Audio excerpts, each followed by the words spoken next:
అనుదినమన్న శ్రోతలకు మన ప్రభువును రక్షకుడై ఉన్న యేసుక్రీస్తు యొక్క సరిసాటి లేని మహా గొప్ప పరిశుద్ధమైన నామమునందు శుభములు. నేడు 2025 సంవత్సరము నవంబర్ మాసము 17వ తారీఖు సోమవారం నాటి ధ్యానాంశము బంగారముగాను మేలిమి బంగారముగాను.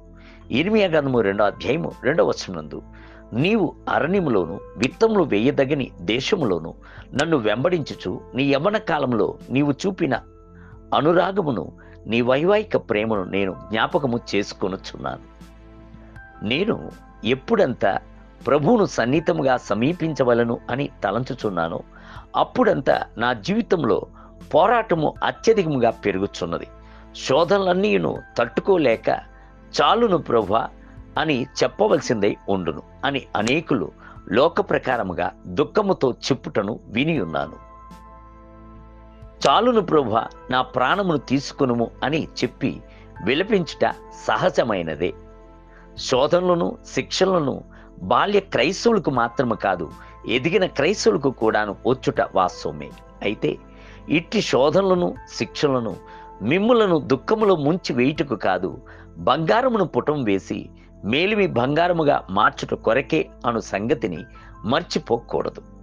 ఇట్టి శోధనల సమయముల యందే అత్యధికముగా ప్రభువును పట్టుకొనవలెను, ఆయన యొక్క కృపలో ఆనుకొనవలెను, ఆయనను ప్రేమించుటకు మీ యొక్క హృదయమును త్రిప్పవలెను.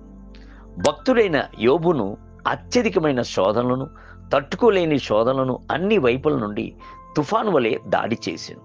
అట్టి సమయం నందు ఆ భక్తుడు చెప్పాను, నేను తూర్పు దిశకు వెళ్ళినను ఆయన అచ్చట లేడు, పడమటి దిశకు వెళ్ళినను ఆయన కనబడటలేదు, ఆయన పనులు జరిగించు ఉత్తర దిశకు పోయినను ఆయన నాకు కానవచ్చుటలేదు, దక్షిణ దిశకు ఆయన ముఖము త్రిప్పుకొని ఉన్నాడు, నేను ఆయనను కనుగొనలేను, ఆయనను నేను నడుచు మార్గము ఆయనకు తెలియను, ఆయన నన్ను శోధించిన తరువాత నేను సువర్ణం వలె కనబడుదును.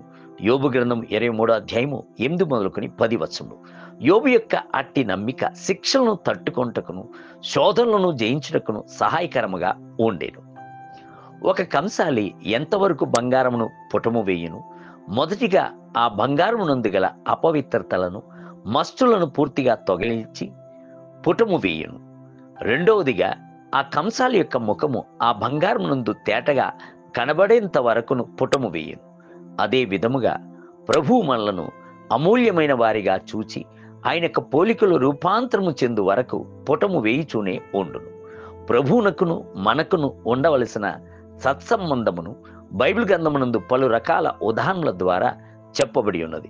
కుమ్మరికిని జగట మన్నునకును గల సంబంధము, కాపరికిని గొర్రెలకు గల సంబంధము, మూలరాయికిని దానిపైన కట్టబడుచున్న జీవము గల రాళ్లకు మధ్య గల సంబంధము అని పలు రకాల సంబంధములు ఉండినప్పటికీ పెండ్లి కుమారునికి తగిన పెండ్లి కుమార్తెగా ఉండవలెను అను సంబంధమే మహా గొప్ప ఉన్నతమైన సంబంధమునై ఉన్నది. దేవుని బిడ్డలారా, ప్రస్తుత కాలపు శ్రమలు ఇక మన యందు బయలుపరచబడుచున్న మహిమకు సాటి ఏంది కాదు. మీరు పరిశుద్ధులుగా అట్టి తేజోమయమైన దేశమునందు దేవుని దూతల మిమ్ములను ఎంతగానో ఉత్సాహముతో ఆహ్వానించేదరు.